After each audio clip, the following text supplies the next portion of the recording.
you are. I was just going upstairs to look for you. I didn't want to mix up in any arguments.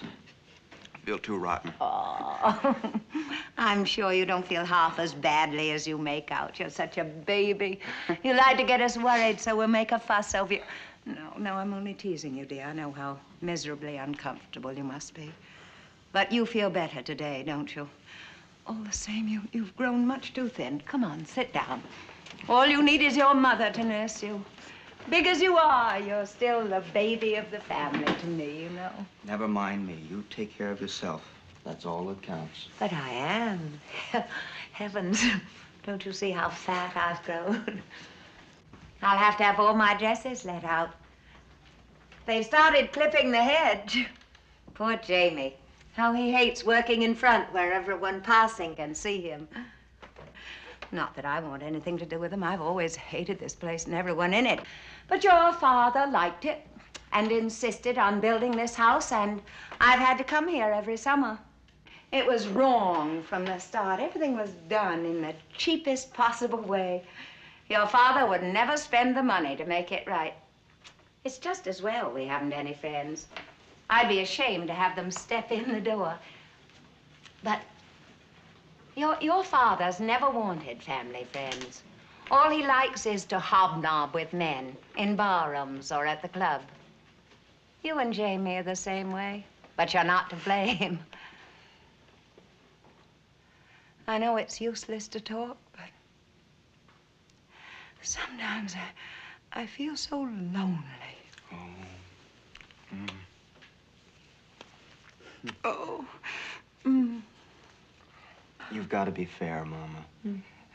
It may have been all his fault in the beginning, but you know that later on, even if he'd wanted to, we couldn't have had people here. Don't. I can't bear having you Don't remind take it me. that way, please, Mama. I'm trying to help. Because it's bad for you to forget. The right way is to remember, then you'll always be on your guard. I don't understand why you should suddenly say such things. What put it in your mind this morning? Nothing. Just, well, because I feel rotten and blue, I suppose. Tell me the truth. Why are you so suspicious all of a sudden? I'm not. Yes, you are. I feel it.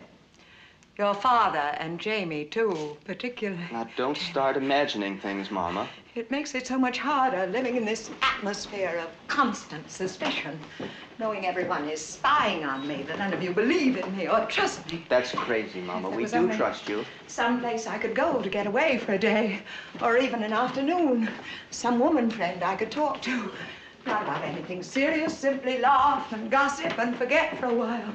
Someone besides the servants, that stupid Katharine. Stop it, Mama. You're getting yourself worked up over nothing. Your father goes out. He meets his friends in barrooms or at the club. You and Jamie have the boys. You know, you go out.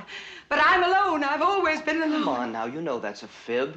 One of us always stays around to keep you company. Because you're afraid to trust me alone. I insist you tell me why you act so differently this morning. Why you felt you had to remind me. It's stupid. It's just because I wasn't asleep when you came into my room last night. You didn't go back to your and Papa's room. You went into the spare room for the rest of the night. Because your father's snoring was driving me crazy. For heaven's sake! Haven't I often used the spare room as my bedroom? But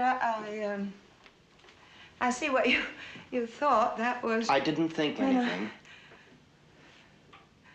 So, you were pretending to be asleep in order to spy on me. No, I did it because I knew if you found out I was feverish and couldn't sleep, it would upset you.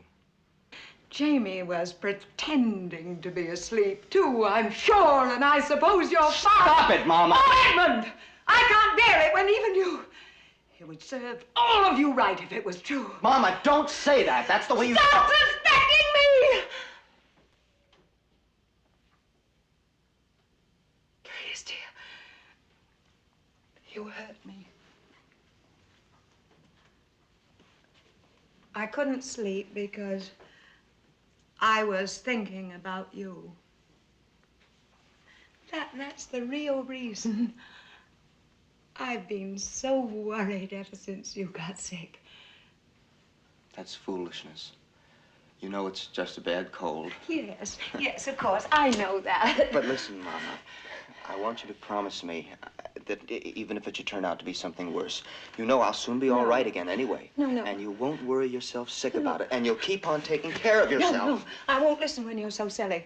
There's absolutely no reason to talk as if you expected something dreadful. Of course, I promise you. I give you my sacred word of honor.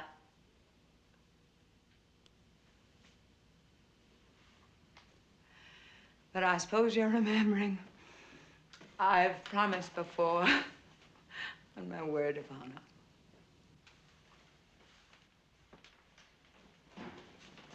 No.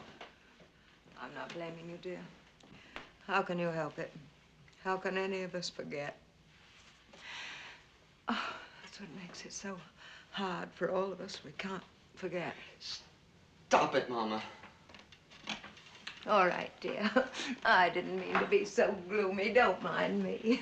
Here, let me feel your head. Well, it's nice and cool. You certainly haven't any fever now. Forget me. It's you. But I'm quite all right, dear, except I naturally feel tired and nervous this morning after such a bad night. I really ought to go upstairs and lie down until lunchtime and take a nap. What are you going to do? Read? Here? Be much better for you if you went out in the fresh air, sunshine. Don't get overheated, remember? Be sure and wear a hat. Or are you afraid to trust me alone?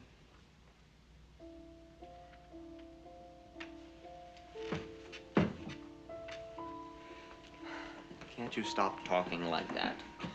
I think you ought to take a nap. I'll go out and help Jamie bear up. Oh, I love to lie in the shade and watch him work.